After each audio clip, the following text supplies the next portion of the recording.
Emerging period होता है और शुरुआती दौर में ही जब वो इस तरीके के जब पेपर लीक जैसे मामलों के साथ गुजरते हैं तो सोचिए कि उनके भविष्य पर क्या असर पड़ेगा। लाखों लाख रुपए लगा करके वो तैयारी करते हैं 1 घंटे के एग्जाम के लिए और तो आप एग्जाम कैंसल कर दिए हैं और दोबारा आप एग्जाम लेने की बात कर रही है। जो एग्जाम दिए थे, इस एग्जाम से उनको बहुत बड़ा प्रभाव पड़ा है। उन छात्रों के साथ न्याय करना होगा।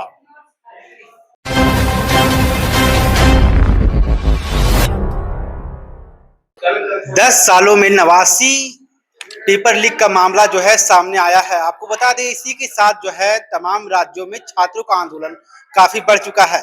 झारखंड में भी इसका खासा असर आपको देखने को मिला होगा, जहां कांग्रेस के कार्यकर्ता और जेलकेम के छात्र नेता भी इसका जो है भरसक विरोध कर रहे थे। सब जगह आंदोलन का जो है कहर छाया हुआ था। कल भी आपने हरि ओम टावर और फिरालाल के पास भी जो आंदोलन देखा हुआ है, इससे कहीं ना कहीं ये पता चलता है कि कितना मेहनत करने के बाद जो है छात्र इस जगह पे आते हैं और पेपर लीक हो जाने के बाद कितने हताश और निराश हो जाते हैं। आपको बता दें कि काफी मेहनत के बाद जो है घर वाले जो है छात्रों को बाहर पढ़ने के लिए भेजते हैं, लेकिन इस पेपर लीक के मामले के बाद उनका कहीं ना कहीं जो सपना होता है वो टूट जाता है। इन तमाम मुद्दों को लेकर के हम जुड़ने वाले हैं झामू के छात्र नेता जी से। इनसे भी जानेंगे तमाम मुद्दों को लेकर कि आखिर क्या कहेंगे जिस तरह से लगातार पेपर लीक का मामला सामने आ रहा है। क्या कहेंगे जिस तरह से नीट का इस वक्त पेपर लीक का मामला सामने आया, 22 लाख से अधिक छात्रों का जो भविष्य है वो कहीं ना कहीं अंधकार में चला गया है।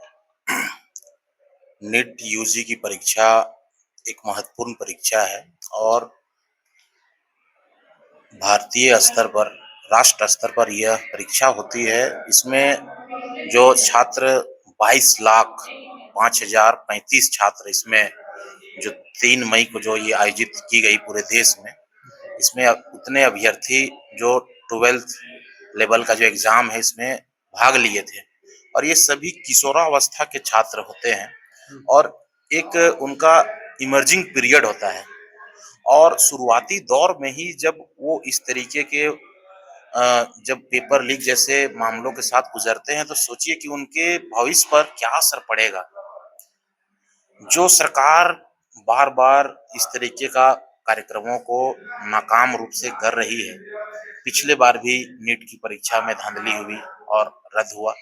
इस बार भी नीट की परीक्षा रद्द की जाती है। तो होनहारों पर इसका क्या असर पड़ रहा है? जो देश के भविष्य हैं, विभिन्न कल को ये आयुर्विज्ञान के क्षेत्र में, डॉक्टरी के क्षेत्र में ये विभिन्न संस्थानों में सेवा देंगे और ऐसे छात्रों के साथ इस तरह का जो अ, हो रहा है, इससे पूरे देश दुनिया में भारत की बदनामी हो रही है और पूरे देश में हाहाकार मचा हुआ है। छात्रों एवं गार्जियंस के साथ जो स्थिति बीत रहा है, उसे आप जा कर के पूछिए। नीट का एग्जाम देने के लिए सालों साल से तैयारी करते हैं छात्र। पैसे उनको लाखों लाख रुपए लगा करके वो तैयारी करते हैं उस एक 3 घंटे के एग्जाम के लिए और उस एग्जाम को कितने शिद्दत के साथ, मेहनत के साथ वो बच्चे देने का काम करते हैं। एक बच्चे के साथ उसके पूरे गार्जियन, उसके पूरे घर वाले उनको तैयारी में जुटे होते हैं। सिर्फ उस बच्चे का मेहनत नहीं होता है, उसके पीछे उनका गार्जियन, उसके गुरुजी जो भी उस बच्चे में अपना भविष्य देख रहे थे, सबका एक आस जुड़ा होता है और वो एग्जाम इतना उस तरीके से हो रहा है, रद्द करना पड़ रहा है। दोबारा एग्जाम लेने की बात एनटीए द्वारा कही गई है। कितना मुश्किल होता है 3 घंटा एग्जाम देना। वो 3 घंटा एग्जाम के लिए सालों साल का मेहनत, 3 घंटा को सिर्फ मत देखिए। 3 घंटा एग्जाम के पीछे उनका सालों साल का मेहनत है।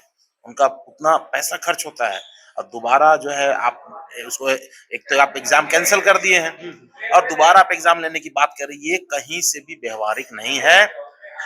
इसका विरोध झारखंड छात्र मोर्चा, झामुमो छात्र इकाई करती है और आपको एक बड़ा आंदोलन की तैयारी झामुमो छात्र मोर्चा करने जा रहा है। झारखंड में भी तो जेपीसी या फिर अभी जो देख रहे थे, यहाँ भी कहीं ना कहीं पेपर लीक का भी मामला सामने आया था। उसमें आप खड़े थे, उसमें क्या आपने अवगत कराने का काम किया था राज्य सरकार को? बिल्कुल, हम लोग हमेशा ही छात्रों के साथ रहे हैं, चाहे वो झारखंड स्तरीय एग्जाम हो या अ, राष्ट्र स्तरीय भारत अखिल भारतीय स्तर पर हो। हम लोग हर मामले में स्टूडेंट्स के साथ खड़े होते हैं क्योंकि अंततः भुक्तभोगी स्टूडेंट्स होते हैं। ठीक है ना? झारखंड सरकार ने तो इस एग्जाम लेने के लिए क्या सख्त कार्रवाई की है आप देखने ही होंगे। लेकिन वर्तमान में जो 22 लाख जो छात्र हैं उनका मामला है। पूरे देश में 22 लाख छात्र जो एग्जाम दिए थे, इस एग्जाम से उनको बहुत बड़ा प्रभाव पड़ा है। दुष्प्रभाव पड़ा है। सरकार जल्द से जल्द इस मामले को निपटारा करे और उन बच्चों के साथ क्या न्याय कर रही है ये हम देखना चाह रहे हैं। पर 5 लोग को गिरफ्तार भी किया गया है इस मामले को लेकर के। ठीक है, गिरफ्तारी होगी, क्या होगा नहीं होगा अलग विषय है, लेकिन वो 22 लाख छात्र जो एग्जाम दिए थे, क्या यही न्याय है? आप उनका एग्जाम रद्द कर दिए, फिर वो बच्चे दोबारा एग्जाम देंगे, क्या पता दे पाएंगे अच्छे से, नहीं दे पाएंगे। ये तो कोई उचित फैसला नहीं हुआ ना। मान लीजिए किन्हीं के एग्जाम अच्छा गया होगा, अच्छा पढ़ लिख करके एग्जाम दिए होंगे, एग्जाम अच्छा गया होगा, उनके साथ क्या होगा? अगर दोबारा मान लीजिए वो अवसाद अवसाद में चले जाएं, मानसिक रूप से उनको कई यातनाएं हो सकती है, दोबारा एग्जाम देने के काबिल हैं भी नहीं है, तो ये कई तरह का तो मामला आ रहा है ना। अब सिर्फ दोबारा एग्जाम लेने से, गिरफ्तार करने से इसका भरपाई नहीं होगा।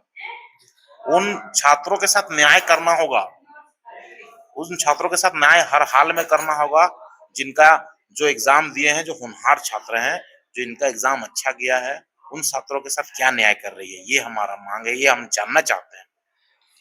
उत्पाद सिपाही का भी पेपर लीक हुआ था। कई छात्र जो है हिरासत में लिए गए थे। ऐसे में आप कैसे देख रहे हैं जिस तरह से तमाम राज्य से जो आए हुए थे उत्पाद सिपाही देखिए, क्षेत्र उत्पाद सिपाही का जो मामला जो हुआ, अब देखें कि किस तरीके से संदिग्ध हरकत, एग्जाम से पहले ही झारखंड सरकार ने उनको पकड़ लिया, दबिश बनाई और उनको जो है एक सुनसान क्षेत्र से उनको पकड़कर जो है जो भी संदिग्ध गतिविधि कर रहे थे उनको पकड़ लिया सरकार ने। और उसके बाद से आप देखिए एग्जाम शांतिपूर्ण तरीके से हुआ है, उसका रिजल्ट भी आएगा और नियुक्ति भी मिलेगी। आप लोग क्या कीजिएगा इस जिस तरह से 22 लाख छात्रों का भविष्य अगर लटका हुआ, आप लोग क्या कुछ योजना रखे हैं केंद्र सरकार को लेकर?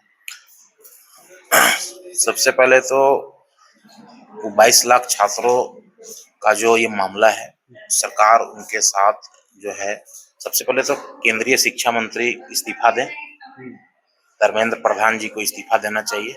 नैतिक जिम्मेदारी लेते हुए उनसे ये मामला नहीं संभल रहा है। एनटीए से ये मामला नहीं हो पा रहा है। एनटीए के जो पदाधिकारी हैं वो इस्तीफा दें, ठीक है। और साथ ही साथ केंद्र सरकार के जो भी जवाबदेह पदाधिकारी है इस्तीफा दे, उसके बाद ही इस पे आगे की कोई बातचीत होगी। जी।